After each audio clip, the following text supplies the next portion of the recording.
Alrighty, hello YouTube. We're back with another episode of Dullahan Reads.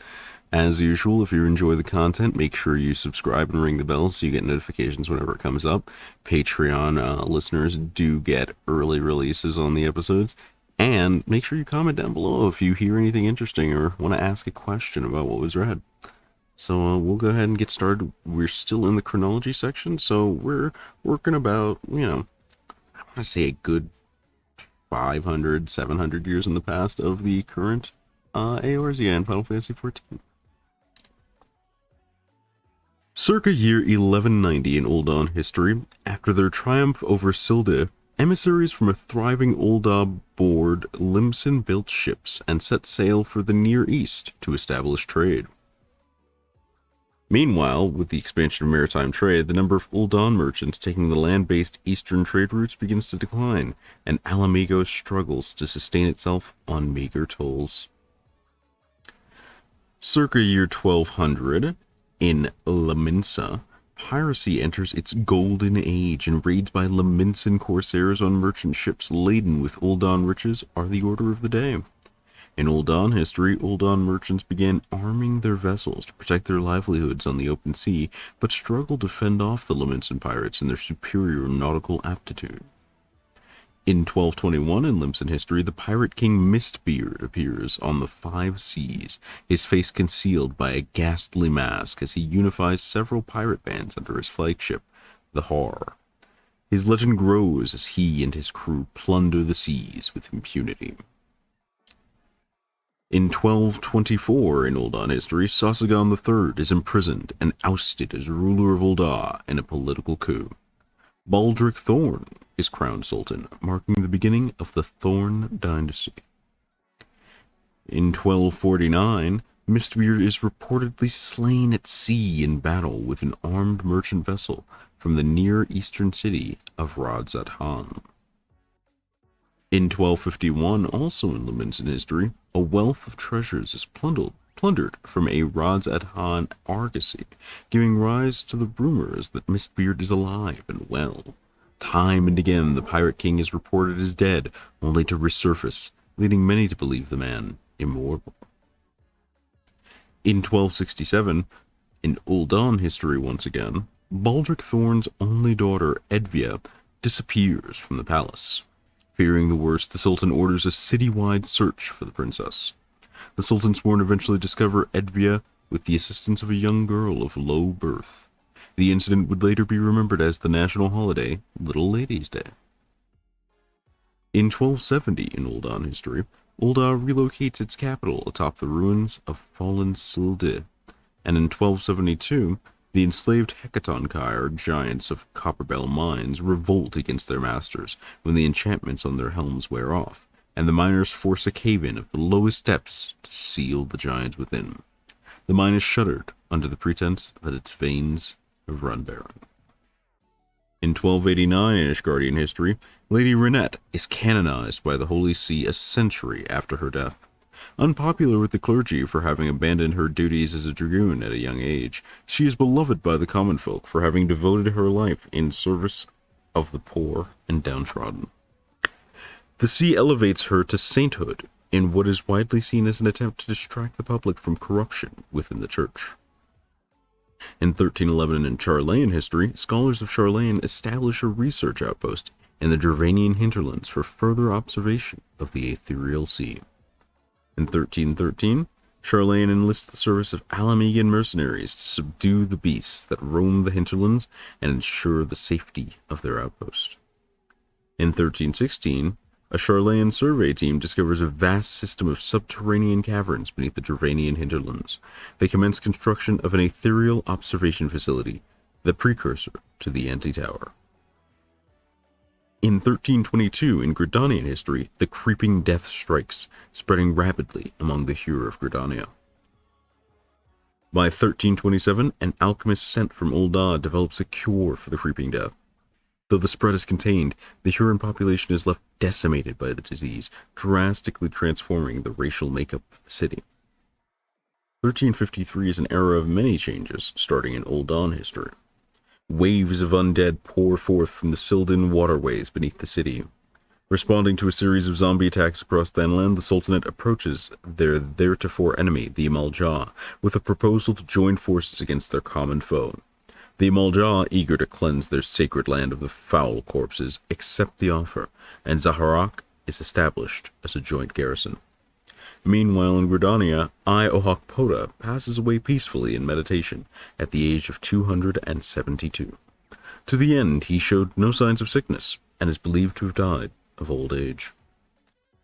Alamegan mercenaries around this time are contracted by Ul'dah in the Sultanate's effort to purge the city of the undead droves. In 1354, the mighty Dravanian general Darkscale awakens and leads an army of wyverns in a raid on the villages of the eastern Coerthas Highlands. The Temple Knights and Dragoons join forces to retaliate, and succeed in repelling the dragon threat. A mortally wounded Darkscale tumbles from the heavens and plummets into the depths of Clearwater Lake, and the battlefield is henceforth known as the Field of Glory. In 1355 in Ul'dah, with the aid of the Alamegan mercenaries, the Sultanate at long last is successful in ridding the city of the undead. The royal House of Thorn abdicates the throne and restores sovereignty to the House of Ul, marking the ascension of the Second Ul dynasty. Circa 1360, in Gridanian history, the Ixal innovate a method of enclosing cerulean vapors to form floating pouches that can be employed in the transport of heavy cargo. In 1361, in Charlayan history, the Forum adopts a proposal to erect a formal city and colony on the site of the research camp in the Dravanian hinterlands. In 1362, the first wave of settlers from the motherland set out for the Dravanian hinterlands, and in Gridanian history, the Woodwhalers engage Ixal trespassing into the Black Shroud to gather timber, driving them out of the forest. In 1363, in response to repeated Ixali incursions, the God's Quiver is established to fend off external threats to the 12's Wood. Our next update is in 1377, in Ishgard, where the stonemason Purcell begins work on a statue of Haldrath to be erected in the western highlands of Coerthas. In 1388 in Ul'dah history, Sasamo Ulsamo fails in her plot to overthrow the ruling Sultana, her elder sister. In 1406 in Ishgardian history, stonemason Purcell finally completes her statue of Haldrath in the Coerthas Western Highlands. In 1415, massive deposits of rare mithril ore are discovered in Thanalan, leading to the mad mithril rush and a period of unprecedented economic prosperity.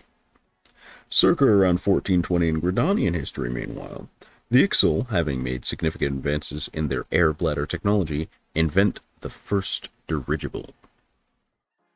In 1421 in Ul'dah history, tavern proprietress Amagina recruits a number of her regular patrons to found Amagina and Sons Mineral Concern, a mining interest.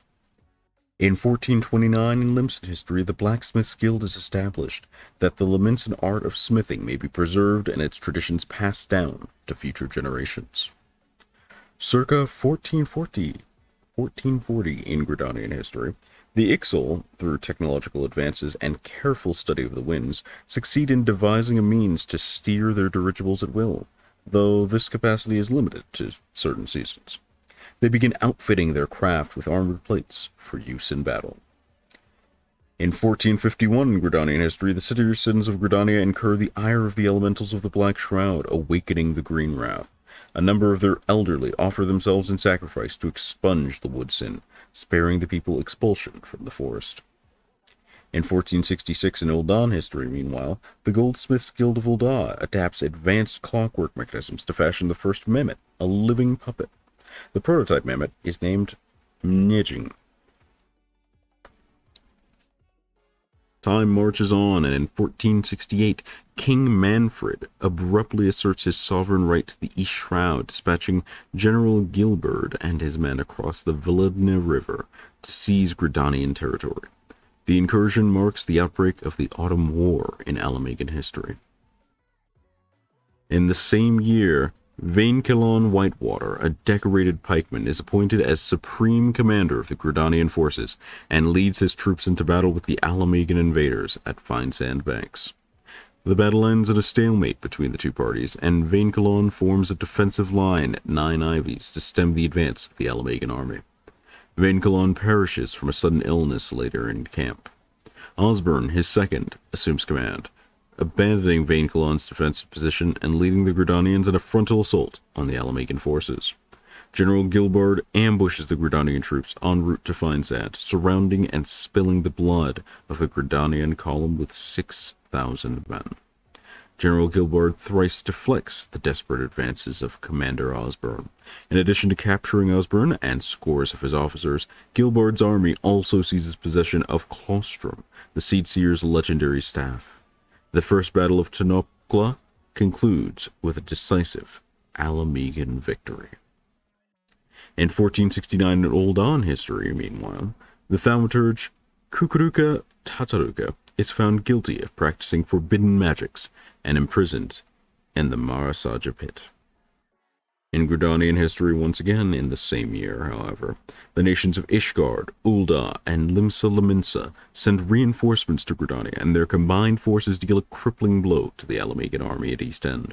General Gilbard is slain in combat, and King Manfred is wounded when he rushes to the front lines to restore morale. The Second Battle of Tenochtitlan ends with a decisive victory for the Alliance. In 1470 in Gridanian history, former wood-whaler Captain Misal establishes the Lancers Guild. Circa around 1470, the Enigma Codex is completed. In 1474, in history, the 72nd Trident is held. One-eyed Wilfred is favored in the contest, but is betrayed by his first mate Caedlach, and his arch-rival Gaiswain claims victory. Upon assuming the admiralship, Gaiswain orders Wilfred to be crucified at Bearded Rock. 1475, Gridanian history. The God's Quiver seizes an Ixali dirigible after it makes a forced landing due to equipment failure. Then back to Uldan history in 1476, the Uldan merchant Tadanora purchases the confiscated Ixali dirigible from the God's Quiver in Gridania. Using knowledge of cerulean vapors gleamed from the craft, he amasses a fortune from the production and sale of chocobo coaches. Great merchant caravans employing chocobo carriages are organized and set off for the east. Meanwhile, Alamigo is forced to drastically reduce their high road tolls as part of their terms of surrender in the Autumn War. As a result, overland transport regains popularity as an alternative to the piracy-plagued sea routes. 1477, flourishing commerce and cross-border trade prompt the need for standardization of currency and measurements. By consensus of the 6 city-states, the Gil of ancient Alag is revived and adopted as a universal currency, and with it the Ilm-On system of weights and measures. In 1481, in Old On history, wealthy merchants invest large sums of money into the Colosseum, which uses the funds to construct Halatali, a training ground for professional gladiators. In 1483, in Ishgardian history, Sky Steel Manufactory is established and begins developing new weaponry to be used in the war against the Trevanian horde. Meanwhile, finally back to the Garleans in 1489, Solus Zos Galvus, first son of the esteemed House Galvus, is born. 1497, in Laminsan history, the Laminsan adventurer Ketenram the Blue embarks on an expeditionary voyage across the western seas. In 1498, Ketenram discovers uncharted lands across the western seas. He takes to shore, making first contact with the thriving nation of the Mamuluja. In 1499, Ketenram and his crew pay visit to the aboriginal capital of the Mamuluja. The expedition makes an offering of Laminsan gifts to the autarch, who in return bestows upon his guests treasures of the finest silver. In year 1500, Ketenram finally returns to Limsa from the New World, and circa around that time, word of Ketenram's miraculous discovery spreads across the city-state, and more Laminsans set sail in search of glory and riches in the New World, ushering in a golden age of exploration.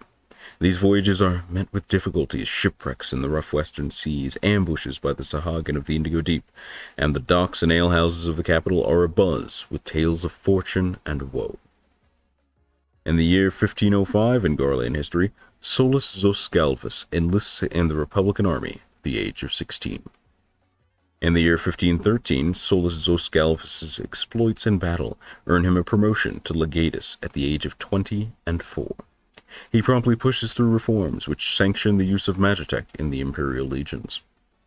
In the year 1515, the Republic of Garlemald begins forcefully subjugating and annexing its neighboring city-states.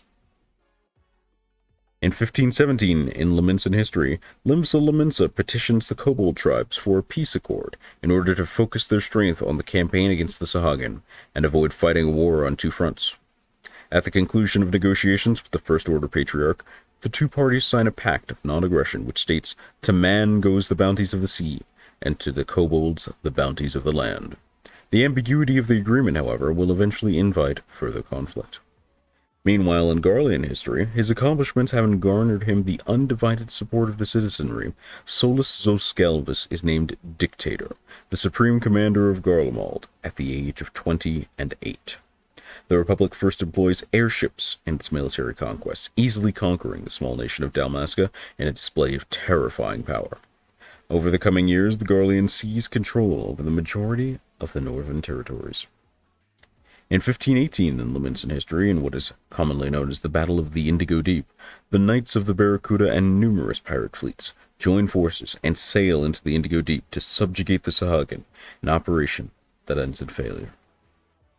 In 1520, in Uldan history, legendary brawler Cornelia unites those gladiators versed in the art of fisticuffs into a guild of pugilists in the hopes of passing down her all-encompassing style of unarmed combat to future generations. In the year 1522, in Garlean history, the Northlands of Ilsabard are unified under Garlean rule. Dictator Solus Zoscalvus decrees that the Republic will henceforth be governed as an imperial regime and crowns himself Garlemald's first emperor at the age of 31. The Garlean Empire adopts their own calendar, with years counted according to the emperor's reign. In Uldan history in the same year, Tadanora succeeds in reproducing Ixalan technology and manufactures dirigibles in mass quantities, leading to a surge in exploration by flight. Meanwhile, in Limsan history in the same year as well, a battle ensues between Mistbeard's crew and the League of Lost Bastards in the open sea off eastern Eorzea. Countless lives are lost, and the coastline comes to be known as Bloodshore, as its waters run red with the blood of the fallen. And in 1525 in Leminsan history, Admiral Gulskif Mastcleaver Baldwason, a noted gourmand, establishes the Culinarians Guild as part of a comprehensive effort to compile and catalog the most delicious recipes from all corners of the realm. So that'll cover our chronology for today in full. Looks like next time we've got another 2 good pages of it dating from 1528 to 1572, with, again, a generous spread of city-states. So it looks like a lot of pieces are beginning to move into place for the current era of the Final Fantasy XIV world. But that's where we're going to wrap it up for now. So if you enjoyed, make sure you like, subscribe, and check out the Twitch if you want to be here live on Saturdays for a bit of discussion that's going to happen right after this segment wraps up for YouTube. So I'll see you guys around, and have a wonderful rest of your day.